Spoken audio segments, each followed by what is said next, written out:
Сайн мэцэн үзэгчтэй парламент телевиз төвцөг мэдээллийн хөтөлбөр шинэ 7 өдрийн дугаар эхлэхэд бэлэн боллоо. Хөтөлбөрийн эхэнд мэдээллийн хураангуйд анхаарлаа хандуулна. Хавсар суух элчин сайднаар Монгол Улсын ерөнхийлөгчөд итгэмжлэх жуух бичгээ өргөн барьлаа. Засгийн газар 3,000 сул оронтойг бөглөхгүй байх замаар төсвийн зардлыг хэмнэнэ. Махны үн тойрсон маргаан үргэлжилж салбарын сайд нь тайлбар хийлээ. Трамп Ормозын хоолойг нээхгүй тохиолдолд Ираны цахилгаан станцуудыг бөмбөгдөнө гэж сүрдүүлв. Ираны нутаг дэвсгэрт унссан Америкийн цэргийн албан агчдыг аврах ажиллагаа амжилттай явагдлаа. ОПЕК газрын тосны холборлтыг нэмэгдүүлэх шийдвэр гаргажээ. Өнгөрөх 7 хоногт Монгол Улсын ерөнхийлөгч ухраагийн хөрөлсөхөд гадаадын 5 улсаас манай улсад хавсар суух элчин сайднаар итгэмжлэх жуух бичгээ ёслол төгөлдөр өргөн барьлаа. Тодорхойлбол бүгд найрамдах Грек улсын элчин сайд Евгениос Димитриос Калбирис, бүгд найрамдах Түнис улсын элчин сайд Адел Эларби, Доминиканы бүгд найрамдах улсын элчин сайд Алехандро Ариас Зарзавелла болон Испани хаант улсын элчин сайд Марта Битанзос Рой, Дани хаант улсын элчин сайд Старбек Кристенсен нар итгэмжлэхээ гардуулж үүрэгт ажилдаа аль биесээр орлоо. Ерөнхийлөгч хөрөлсөх элчин сайд нартай уулзах үеэрээ тэдэнд ажлын амжилт хүсэж хоёр талын харилцааг бүхий салбарт идэвхжүүлэхэд Монгол улсын төр засгийн зүгээс бүх талын дэмжлэг үзүүлэхээ илэрхийлсэн юм. Уулзалтын явцад талуу зөвхөн хоёр орны харилцаагаар хязгаарлагдахгүй нэгдсэн үндэсний байгууллага болон олон улсын бусад байгууллагуудын хүрээнд нэгт хамтран ажиллаж дэлхийн нийтийн сайн сайхны төлөө хүчин чармайлт гаргахаа тэмдэглэлээ.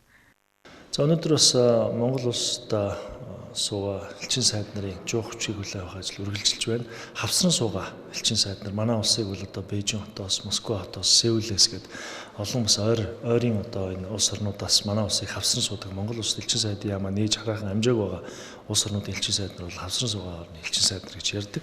Эдгээр элчин сайд нар нийтдээ 16 элчин сайд Монгол улсын ерөнхийлөгчд өнөөдөр итгэмжлэх жуух бичгээ өргөн барьж хаанаасаа эсвэл ерөнхийлөгч өсөө тийм ээ итгэмжлэх жуух бичгээ өргөн барьж аль бие усаар ажилдаа орж байна. Ингэснээр бол манай хоёр орны одоо харилцаа эдгээр суугаа орнууд хавсан суугаа орнуудын элчин сайд нар эдгээр орнуудтай манай улсын харилцаа бол идэвхтэй үргэлжилж тийм ээ урд өмнө сууж ирсэн элчин сайд нарын хийж байгаа ажлыг бол үргэлжлүүлэх мөн одоо энэ хэдийгээр Монгол улсын нийслэл Улаанбаатар хотын элчин сайдын яамгүй ч гэсэн одоо тутгааргүй идэвхтэй хамтын ажиллагааг өргөнүүлнэ гэдгээ бол энэ хавсан суугаа элчин сайд нар 16 Монгол улсын ерөнхийлөгчдөд итгэмжлэх жуух бичгээ өргөн барихтаа бол хандаж илэрхийлсэн. Ингээд одоо манай улсад суугаа элчин сайднараас гадна энэ хавсан суугаа орны элчин сайд нарын ер нь жилдээ 2 удаа хүлээн авч ингэж итгэмжлэх жуух бичгийг хүлээн авдаг ийм журамтай төрийн ёслолын журам байдаг. Тэгэхээр хавар нэг удаа бөөнөр нь авдаг, намар нэг удаа бөөнөр нь авдаг. Тэгэхээр энэ хаврын одоо элчин сайд нарын тоо бол үндсэндээ 16 улсын элчин сайд манай улсад одоо итгэмжлэх жуух бичгээ барьснаар албан ажилдаа орж байна. Шинээр томилогдсон элчин сайд нарын хувьд манай улстай тогтоосон найрсаг харилцааг эдийн засаг, соёл, боловсролын салбарт шин шатанд гаргахын төлөө хичээнгүйлэн ажиллахаа ийхүү нотолсон юм а. Монгол улсын 35 дахь ерөнхий сайд Нэм усрын учрал засгийн газрын гишүүдэд томилж батламжсан. Шинэ засгийн газар нь Монгол Ардын нам, Хүн нам, үндэсний эвсэл гэсэн 3 улс төрийн хүчний төлөөллөөс бүрдсэн холбог бүрэлдэхүүнтэйгээр үйл ажиллагаагаа эхлүүлж байна. Ерөнхий сайд учрал чуулганы эндэр дээрээс хэлсвүүгэндээ бидэн санд асуудал биш, санал шийдэл хэрэгтэй хэмээн онцолж төсвийн тодтгол хүлээлгүйгээр яг энэ өдрөөс эхлэн засгийн газар хэмнэлтийн горимд бүрэн шилжиж байгаагаа зарласан. Шинэ кабинетийн гол арга барил нь хурд болон гүйцэтгэлийн хариуцлага байх бөгөөд төрийн албаны 3,000 орчим сул оронтой бөглөхгүй байх замаар жилд 7.4 тэрбум төгрөг хэмнэхээр төлөвлөжээ. Иргэдийн хувьд энэ засгийн газраас түр шатхууны үнийн өсөлт, инфляцийн эсрэг, эрс шийдэмгий алхмууд болон авилгаас ангид ёс зүйтэй засаглалыг хүлээж байна. Шинээр томилогдсон зарим сайд нарын тухайд иргэдийн анхаарлыг татаж буй сонирхолтой түүх, амжилт болон хардлагууд цөөнгө байна. Тухайлбал тэргүүн шадар сайд бөгөөд эдийн засаг хөгжлийн сайдаар томилогдсон Ж их баяр нь Батлан хамгаалгын сайдаар ажиллаж байсан туршлагатай цэргийн болон улс төрийн хатуу чанга сахилга батыг эрхэмдэг нэгэн. Түүнийг үндэсний аюулгүй байдал стратегийн томоохон төслүүд дээр тууштай зогсдог гэж үнэлдэгч Жидүүгийн зээлийн асуудалд нэр холбогдож байсан нь түүний улс төрийн замналдын хамгийн том шүүмжлэл болдгоо. Шадар сайд дор чандын хувьд Хүн намын лидер эдийн засагч мэрэгжилтэй тэрээр үндсэн хуулийн өөрчлөлт тогтолцооны шинжилгээг тууштай шаардаж ирсэн нь түүний гол амжилт юм. Гисэн хэдэж түүний гаргаж буй шийдвэрүүд болон бодлогын зарим алхмууд нь хэд олон нийтэд таалагдахыг хичээсэн мөн олон улсын байгууллага зөвлөхүүдийн чиг хандлагыг хэд дагдаг гэх шүмжлэлд өртгөн бий. Шадар сайд Номтой Баяр нь үндэсний эвслийг төлөөлөн кабинетад орж иж байна. Тэрээр хөдөлмөр нийгмийн хамгааллын сайдаар ажиллах хугацаанд салбарын бодлогыг идэвхжүүлж хэд хэдэн томоохон өөрчлөлтүүдийг эхлүүлсэн. Гэвч өмнөх эрх мэдэл албан тушаалаа уруулан ашигласан гэх үндслээр шүүхээс ял сонсож байсан нь түүний улс төрийн карьердаг бараан тол болдгоо. Гисэн хэдий ч дэмжигчдийн зүгээс түүнийг асуудалд шийдэмгий зориг ханддаг улс төр чимээ үнэлсээр ирсэн юм. Хэрэг эрхлэх газрын дарга Б. Инх Баярыг иргэд шувуу ажиллагаа болон нүүрсний сонсгол зохион байгуулснаар нь сайн мэднэ. Түүнийг авилгын эсрэг тууштай тэмцэгч гэж хардагч улс төрийн зорилгоор зарим нэг хэргийг нам дардаг эсвэл хэд шоу хийдэг гэх шүмжэлд өртдгөө. Сүүлийн өдрүүдэд авилгын асуудалд нэр холбогдоод байгааг нь ч энд дуртахгүй өнгөрч боломгүй. Сангийн сайд Мэнд сайхан нь хүнс хөдөө аж ахуйн сайдаар ажиллаж байсан төсөв санхүүгийн туршлагатай. Түүнийг аж ахуйн ажлыг сайн мэддэг гэдэгч тариаланчдад голгох дэмжлэг тендертэй холбоотой хардлагууд тухайд гарч байсан юм. Хууль зүйн дотоод иргэн сайд Амар сайхан нь Улаанбаатар хотын дарга Шадар сайдаар ажиллаж байсан. Түүний нэр ковидын үеийн төсөв, утаа болон гэр бүлийнх нь хамаарал бүхий компаниудын газрын асуудалтай байн холбогддог нь иргэдийн зүгээс хамгийн их шүмжлэлд агуулдаг сэдэв юм. Боловсролын сайд Инх хамгаалан болон соёл спорт аялал жуулчлал залуучуудын сайд Алдарч Авхлан нар нь салбартаа туршлагатай бодлогын залгамж чанарыг хадгалах хүмүүсээр нэрлэгдэж байна. Гисэн хэдий ч Инх хамгаалан сайдыг боловсролын зээлийн сангийн асуудлыг ил болгосон ч өөрийнхөө талынхныг хамгаалсан гэх хардлага дагсаар ирсэн. Цахим хөгжил инновацийн сайд намын соёлын сайдаар ажиллаж байхдаа Монгол контентыг дэлхийд гаргах тал дээр анхаарсан ч түүний гэр бүлийн бизнес болох тэрэлж зочид буудал болон бусад ашиг сонирхлын зөрчилтэй холбоотой асуудлууд олон нийтийн сүлжээнд хүчтэй шүмжлэгддэг. Эрчим хүчний сайдаар томилогдсон найдлага нь хүн намын лидерүүдийн нэг банк санхүүгийн салбарын мэрэгчлэн. Тэрээр эрчим хүчний либералчлал, үн тарифын шинжилгээг тууштай дэмждэгч стратегийн чухал салбарыг эдийн засагч хүн удирдах чадахгүй гэх эргэлзээ салбарынхны дунд байсаар байна. Ерөнхий сайд учраас шинэ кабинетийн гишүүдтэй хандан эргэлзээ дагуулсан асуудалд өртсөн бол өөрсдөө санаачлагаараа шалгуул гэдэг хатуу болцол тавьсан. Тэрээр ирээдүйд цаг дээр биш яг одоо асуудлыг шийдэж ажиллахыг шаардаж авилга ашиг сонирхлоос ангид байхыг анхааруулсан юм. Ийхүү шин засгийн газрын хэмнэлтийн горин болон сайд нарын ёс зүйн хариуцлага хэрхэн цаашид хэрэгжихийг эх өдрүүдэд дэргэд харах нэ. Шинэ засгийн газрын анхны хуралдаанаа хийсний дараа иргэдийн анхаарлын төвд байгаа махны үнийн асуудал дахин хөндөгдөж, зах зээл дээрх бодит үн болон олон нийтийн сүлжээнд тархсан мэдээллийн зөрүү маргаан дагуулж байна. Ерөнхий сайд Учрлын засгийн газрын анхны хуралдаанаа хийсний дараа хүнс хөдөө аж ахуй хөнгөн үйлдвэрийн сайд Эдэр бат махны үнийн асуудлаар мэдээлэл өглөө. Тэрээр сошиал орчинд яригдж буй шиг 1 кг нь 35,000 төгрөгт хүрсэн мах байхгүй гэдгийг онцолсон юм. Харин бодис байдал дээр зарим худлааны төвөд махны үн 28-аас 31,000 төгрөгийн хооронд хэлбэлзэж байгааг дурдлаа. Мөн өөрийн биеэр зах худлааны төвүүд дээр явж үн судалсан гэдгийг хэлж, ерөнхийдөө мах 25-аас 26,000 төгрөгийн үнэтэй байна гэсэн тайлбарыг өгсөн юм. Ингээсээ хэдий ч фермерийн мах 30,000 төгрөгт өгсөн үн хүрч байгаа нь иргэдийн дунд үнийн өсөлтийн талаарх шүүмжлэлийг үргэлжлүүлсээр байна. Ингээд нэг 9 аж ахуй нэгжийн одоо нийлүүлэлтээ хийгээд ингээд явж байгаа юмнууд байна. За ганц нэг худалдагч хэрэглэгчдээс асуулаа. Нөөцийн махны чанар одоо ямар байгаа тал дээр асуухад бол чанарын хувьд бол нэг тийм муу гэж бол хэлэхгүй байна. Одоо тэр би сая нэр бүхий 2 дэлгүүр хэллээ шүү дээ. Тэрний худалдагч одоо сонсож байгаа бол бидний ярилцсан одоо сэдвэр би одоо яг тайлбар мэдээлэл өгч байна. Тэгэхээр бол нийлүүлэлтийн энэ нөөцийн махны асуудлыг одоо эн чинь 3.1-ээ борлуулсан байна. 3.2-оо борлуулахад бас тодорхой хэмжээний хүндрэлүүд үүсэж байгаа юм байна нийслэлээр. Ямар хүндрэлүүд үүсэж байгаа нэхээр энэ бэлтгэсэн 9 аж ахуй нэгжийн хувьд шатхууны хомсдол инэ тэрэгээд болоод махны үнийг одоо яах вэ? Цаашид нийлүүлэлт ер нь тогтмолоо явуулахад хэцүү болоод байна гэдэг асуудлууд бас яригдж байгаа юм байна. Тэгэхээр нийслэл хөдөө аж ахуй яам одоо хамтраад энэ одоо 5,000 чинь 3.2 үлдэж байна гэдэг чинь одоо 3,000 гаруй тонн байна да. Энийг түгээлтийн хүртээмжийн сайжруулах тал дээр арга хэмжээ авъя гэж ингэж бас бодож байгаа. Харин үнийн өсөлтийг тогтворжуулах гарцын хувьд салбарын сайд нөөцийн махыг онцоллоо. Нийслэл 5,000 гаруй тонн мах нөөцлсөн бөгөөд одоогоор 380 гаруй дэлгүүрээр худалдаалж байгаа юм байна. Нөөцийн махны үн хоньны мах 13,000, үхрийн мах 15,000 төгрөг байгаа ч иргэдэд хүртээмж нь хангалтгүй байгааг сайд хүлээн зөвшөөрөв. Учир нь дэлгүүрүүдийн багтаамж хязгаарлагдмал. Нэг удаад авсан мах богино хугацаанд дуустдаг нь нийлүүлэлтийн тасалдал үүсгэж байгаа юм. Иймд цаашид нөөцийн махны түгээлт хүртээмжийг нэмэгдүүлэх арга хэмжээ авна гэж мэдгдлээ. Үүнтэй зэрэгцэн шинэ засгийн газрын гишүүд өөрсдийн салбарын бодлогын талаар анхны байр суурь илэрхийлж эхэлж байна. Тухайлбал гэр бүл хөдөлмөр нийгмийн хамгааллын сайд Абакер засгийн газар бүр өөрийн онцлогтой байдаг хэмээн товч байр суурь илэрхийлсэн юм. За Эрдэнэ засгийн газар, Замдчдрын засгийн газар, за өмнөх одоо ерөнхий сайдуудын засгийн газар мэдээж янз бүрийн онцлогтой. За энэ удаагийн засгийн газар дээр бол бид нар нэг үгэлэхэд бас энэ улсын хурал дээр үүсэт байгаа энэ талцал хуваагдлын асуудлыг бас нэг талдаа гаргасан юм чинь төр засгийн ажил бас гацхгүй явах гэсэн итгэл дүүрэн байна.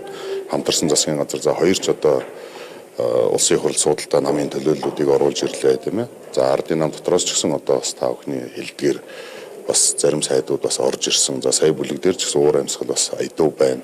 Энэ маань гадаа юм амарг байхад дотроо бид нар бүжигнаад улс төрчөөд байгаа нэргээд яг л ард иргэдээ энэ улсын эдийн засгийн хохиролтой шүү. Тэсээ та бүхэн мэдж байгаа өнгөрсөн засгийн газар огцроо 5 хоног бүх яамдууд сайдгүй байлаа шүү дээ. Энэ ч одоо юу гэсэн үг гэдэг юм. Гэгцэрэг ийм төрийн гацаануудаас бид нар яаралтай гарчих болоо да гэсэн байдал бол ажиглагдж байна. Тийм учраас энэ учрлын засгийн газар бол дөрвөн шуурхай одоо хамтын шийдвэрээр олон шийдвэрээр ард гарах байхаа гэж байна. Нээлттэй байна уу? Манай учрал дагч ер нь нээлттэй байна шүү дээ. Өөрөө нэг тийм нууц хаагаад байдаггүй. Ийхүү махны үн тойрсон асуудал төрөөс өгч буй тайлбар болон иргэдийн бодит мэдрэмжийн хооронд зөрүүх хэвээр байна. Нэг талаас үн хэд өсөөгүй гэж тайлбарлаж байгаа ч нөгөө талаас зах зээл дээрх бодит үн нийлүүлэлтийн асуудал иргэдийн амьдралд нөлөөсөөр байна. Иймээс зөвхөн тайлбар өгөхөөс илүүтэй нийлүүлэлтийг нэмэгдүүлэх, хүртээмжийг сайжруулах бодит арга хэмжээ шаардлагатай хэвээр байгааг энэ асуудал харуулж байна.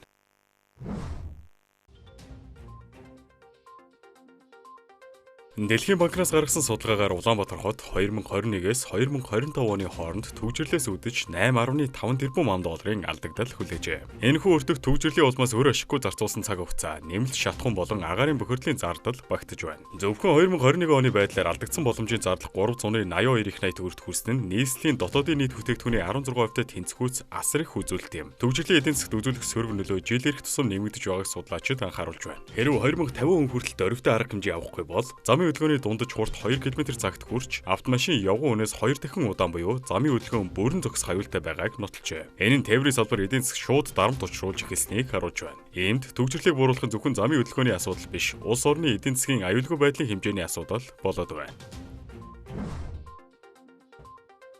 Нийтийн албан тушаалтан Агийн хууль ёсны орлогоор нотолж чадаагүй 45 сая төгрөгийн шүүхэн шийдвэрээр улсын орлого болголоо. Тухайлбал албан тушаалтан Lexus RX 450 автомашин худалдан авсан их усүрээ авилгын эсрэг хуулийн дагуу үндэслэлтэд тайлбарлаж чадаагүй нь хяналт шалгалтаар тогтогджээ. Энэхүү зөрчил нь эрүүгийн хуулийн дагуу гэмт хэргийн шинжийг бүрэн хангахгүй ч авилгын зөрчил хэмээн үзэж энэхүү арга хэмжээ авсан байна. Авилгатай тэмцэх газраас гаргасан хүсэлтийг анхан шатны шүүх хянан хэлэлцээд авилгын эсрэг хууль болон зөрчлийн тухай хуулийг удирдлага болгон тухай хөрөнгийг улсын төсөвт төвлөрүүлэхээр шийдвэрлсэн юм. Олон улсын эрх зүйд үүнийг unexplained wealth order буюу их усүрэн тодорхойгүй хөрөнгийг хураах журам гэж нэрлэдэг бөгөөд энэ нь авилгатай тэмцэх үр дүнтэй аргуудын нэгд тооцогддог. Цаашид албан тушаалтан 6 сарын цалин хөлснөөс илүү гарсан орлого бүрээ хууль ёсны дагуу олсноо нотлох үүрэг хүлээж байгааг энэхүү кейс сануулж байна.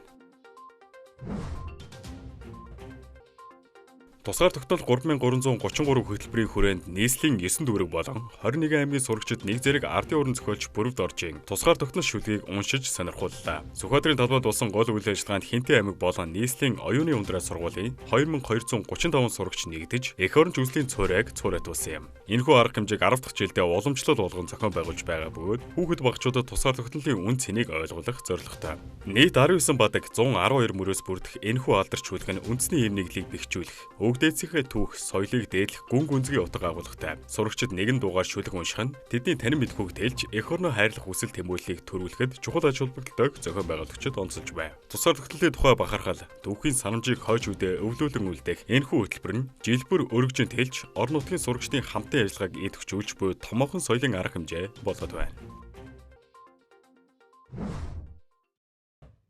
Дотоод болж өрнөсөн үйл явдлын мэдээллийг та бүхэнд хүргэлээ. Үргэлжлээд олон улсын мэдээнд анхаарлаа хандуулна.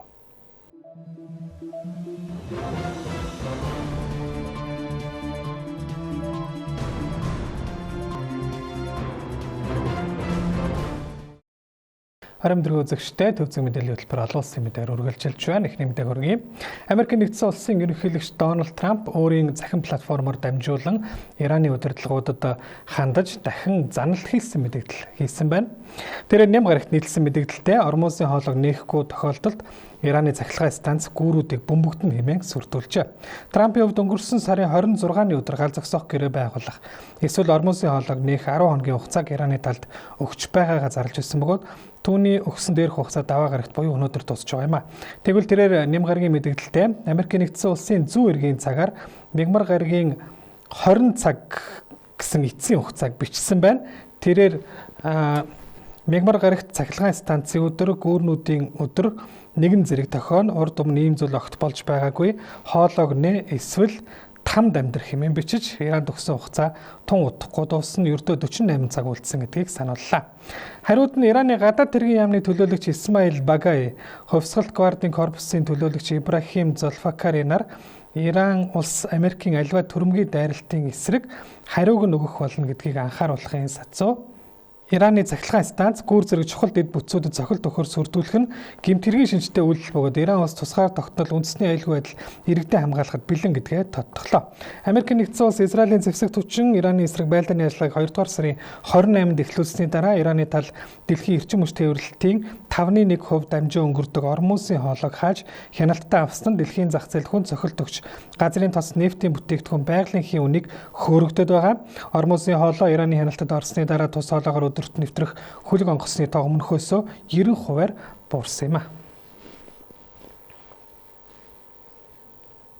За өнгөрсөн 7 хоногийн баасан гарагт Ираны талаас буудуу унагсан Америкийн нэгдсэн улсын F-15 сүнөгч онгоцны 2 нисгэгчийг аврах ажиллагааг Америкийн нэгдсэн улсын тусгай хүчнийхэн амжилттай явууллаа.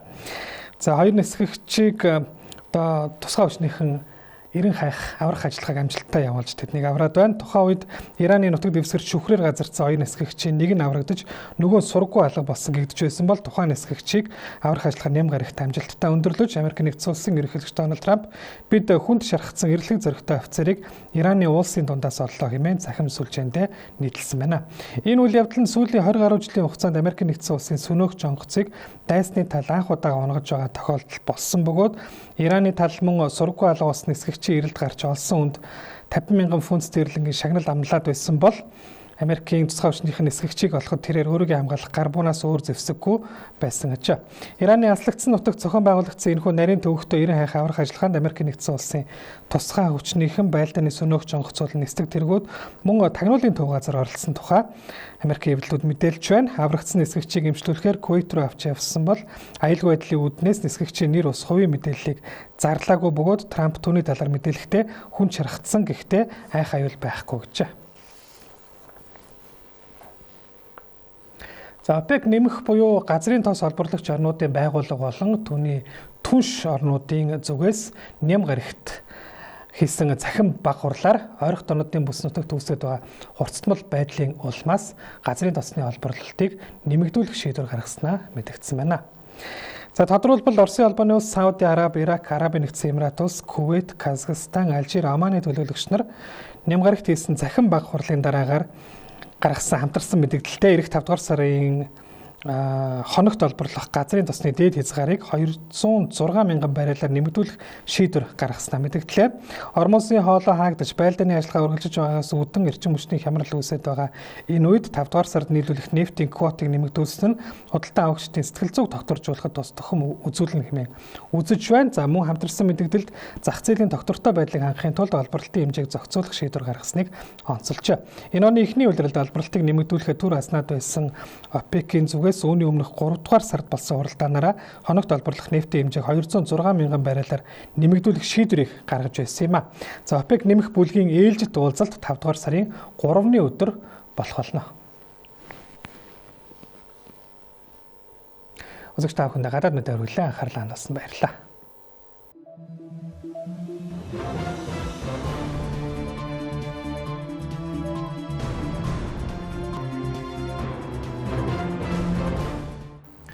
Төвцөг мэдээллийн хөтөлбөрийн даваа гарагийн дугаар өгөр өндөрлөж байна. Анхаарлаа хандуулсанд баярлалаа. Баяртай.